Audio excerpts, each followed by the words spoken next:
There is nothing observable about Bob Hanssen that would lead you to believe that he could ever be a Russian spy. I was teaching a class and someone walked in and said, Robert Philip Hanssen has been arrested for espionage.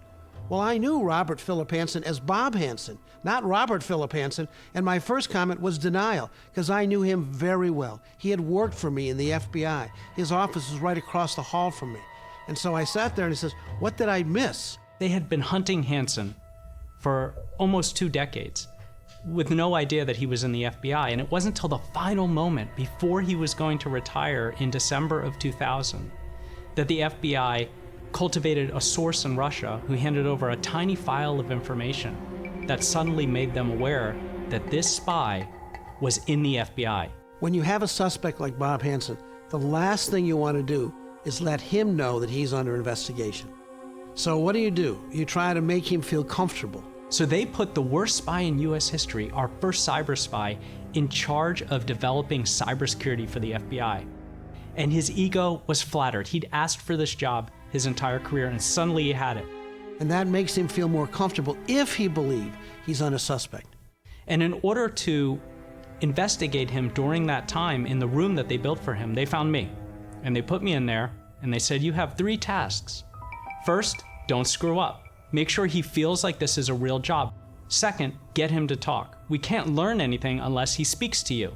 And then finally, find out where we might find the information that will catch him.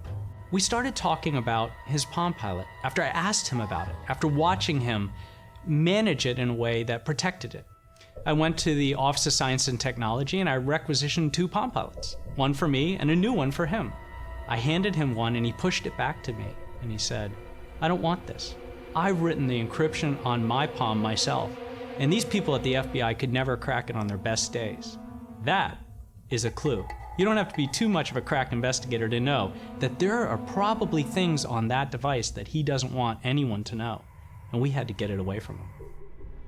So in order to take his PDA away from him, we needed to have sufficient time to get it away from his person, bring it to a tech team and copy it, and get it back before he knew it was gone. An assistant director who we read into the case comes into the office, slams $20 on his desk, and tells him, you and me rifle range now, I bet you 5 targets out of 5, I can beat you. He stood up and he grabbed his ear protection and eye protection and his firearm and trudged down 9 floors to the sub-basement shooting range. I was very excited, because when I went to his bag and checked, there was the Palm.